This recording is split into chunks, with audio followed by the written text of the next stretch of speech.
तो आप सभी को ये तो पता ही होगा भाई, नेगेटिव टाइम्स नेगेटिव जो है पॉजिटिव हो जाता है। बट अगर मैं ये पूछ लूँ भाई क्यों होता है, तो आप शांत हो जाओगे कि सर ये तो मैडम ने ऐसे ही बताया था और ये तो रूल होता है।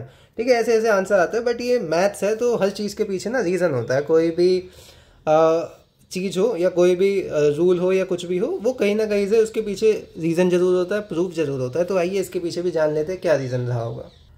पहले एक स्टोरी से समझाऊंगा, ठीक है, फिर मैथमेटिकल प्रूफ भी कराऊंगा, फिर मैं ये भी बताऊंगा कि एक की आइडिया होता क्या है नेगेटिव नंबर्स का। तो सबसे पहले एक स्टोरी सुन लेते हैं। मान लो एक गेम है, ठीक है, एक गेम है जिसमें 2 बैग्स हैं। अब एक बैग में है आपकी ब्लू कार्ड्स हैं, ठीक है, और एक में है आपके रेड कार्ड्स। अगर आपके पास 2 ब्लू कार्ड आ जाए, मतलब कोई भी एक ब्लू कार्ड आ जाए, तो आपको 10 रुपये की 10 रुपये मिल जाएंगे। और अगर वहीं रेड कार्ड आ जाए आपके पास, तो आपको 10 रुपये देने पड़ जाएंगे। ठीक है, यहाँ पे मिलेंगे। अगर ब्लू कार्ड आ गया और रेड कार्ड किसी ने दिया आपको, तो आपको 10 रुपये देने पड़ जाएंगे। तो पहला केस क्या हो गया, पहले केस में आपको किसी ने 2 ब्लू कार्ड दे दिए। अब 2 ब्लू कार्ड दे दिए, इसका मतलब क्या हो गया भाई, फ़ायदा हो गया आपका तो है, क्योंकि इसमें क्या हो गया, तो एक ब्लू कार्ड की वैल्यू 10 रुपये, 2 की कितनी हो गई 20 रुपये। ठीक है, तो 20 का फ़ायदा हो गया, 20 पॉजिटिव, कोई दिक्कत नहीं, पॉजिटिव में मत लिखो। ठीक है, अब वहीं पे अगर किसी ने आपसे ये 2 ब्लू कार्ड छीन के वापस ले लिए, तो यहाँ पे वापस ले लिए, टेकन बैक लिख लो, टेकन बैक। तो यहाँ पे भैया नुकसान हो गया। नुकसान कितने का हुआ, 2 गए तो -2, और 10 रुपये एक की वैल्यू थी, तो यहाँ पे -20 का नुकसान हो गया। अब फिर किसी ने आपको दे दिए, अब क्या कहते हैं, 2 रेड कार्ड। ठीक है भाई, 2 रेड कार्ड अब आपको दे दिए, 2 रेड कार्ड दे दिए। इसका मतलब क्या हुआ कि आपको 20 रुपये देने हैं। तो ये क्या हो गया, -2 × 10, या 2 × -10 होगा ना, तो ये कितना हो जाएगा -20। अब पर इसने क्या कहते हैं, ये भी वापस ले लिए। ठीक है, तो चौथे केस में क्या हो जाएगा, ये टेकन बैक हो गए। अब इसने ये भी वापस ले लिए, तो वापस ले लिए तो क्या हुआ, यहाँ पे -2 हो गया। ठीक है, और एक रेड कार्ड की वैल्यू क्या थी, -10, तो ये कितना हो जाएगा आपका, ये आपका हो जाएगा 20। ये 20 कैसे होगा, ये तो चलो ठीक है, माइनस माइनस प्लस ये वो आ गया। पर यहाँ से आप देखो, ठीक है, आपका हो रहा था 20 रुपये का नुकसान, पर अब ये क्या कहते हैं, वापस ले लिए, तो इसमें से इससे क्या हुआ, आपका 20 रुपये का फ़ायदा हो गया।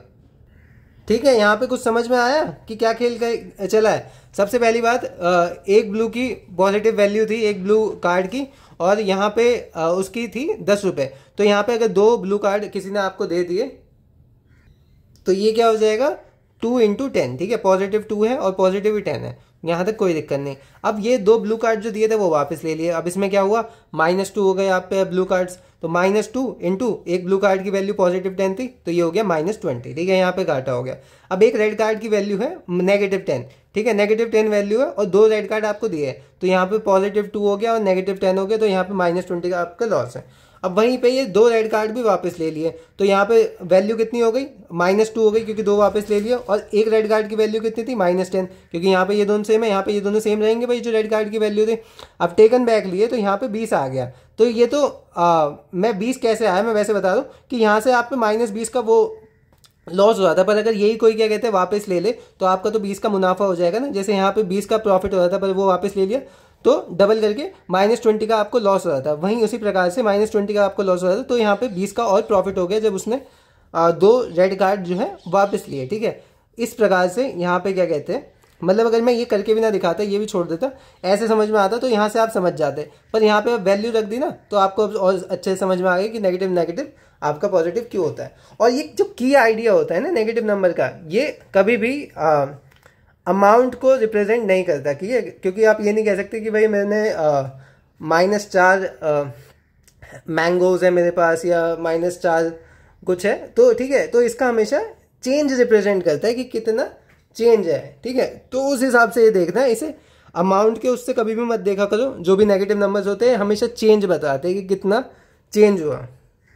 जैसे मैंने 4 आम खा लिए, तो इसका मतलब ये है कि मतलब आप इसे ये लिख सकते हैं कि ये -4 है। ठीक है, पर ये नहीं बोल सकते कि -4 आम मैंने खा लिए। ठीक है, ऐसा नहीं है। तो ये हमेशा चेंज बताता है, आप कभी भी इसकी अमाउंट पे मत जाना। ये तो हो गया पहला वो। दूसरा मैं ऐसे ही बता देता हूँ मैथ्स के उससे कि ये कैसे प्रूव कर सकते हैं। मान लो -1 = 0, और आपको ये भी पता है हमें LHS को RHS के बराबर रखना पड़ता, होना चाहिए तो। ठीक है, तो आपका क्या कहते हैं, 1 - 1 एक में से एक घटा दो 0 आ जाएगा। अब यहीं पे मैं 1 से मल्टीप्लाई कर रहा हूँ दोनों साइड, ठीक है। तो 1 से मल्टीप्लाई करो तो आंसर क्या आएगा, सेम ही आएगा, ठीक है। 1 से किसी को भी मल्टीप्लाई करो सेम आएगा, और 0 से 1 को करो ये 0 आएगा, यहाँ तक कोई दिक्कत नहीं है। अब मैं क्या कर रहा हूँ, अब मैं करूँगा -1 से दोनों साइड मल्टीप्लाई। अब आप सभी को पता है 0 से किसी को भी मल्टीप्लाई कर लो वो 0 आता है। अब यहाँ पे क्या देखोगे, नेगेटिव और पॉजिटिव का हमें पता है कि ये -1 होगा। अब यहाँ पे क्या है कि भाई यहाँ पे 0 बन जाए तो यहाँ पे तो पॉजिटिव ही आएगा, तो इसलिए नेगेटिव टाइम्स नेगेटिव पॉजिटिव होता है, ठीक है। इस प्रकार से भी ये प्रूव करा जा सकता है। आशा करता हूँ अब आपसे कोई भी पूछेगा ना ये क्वेश्चन तो आप बहुत अच्छे से एक्सप्लेन कर पाएंगे उसे, और आपको भी बहुत क्लैरिटी मिली होगी, क्योंकि छोटे छोटे कंसेप्ट भी ना ये समझ में मतलब बेसिक क्लियर नहीं होते काफ़ी बच्चों के, तो ये बहुत ज़रूरी है।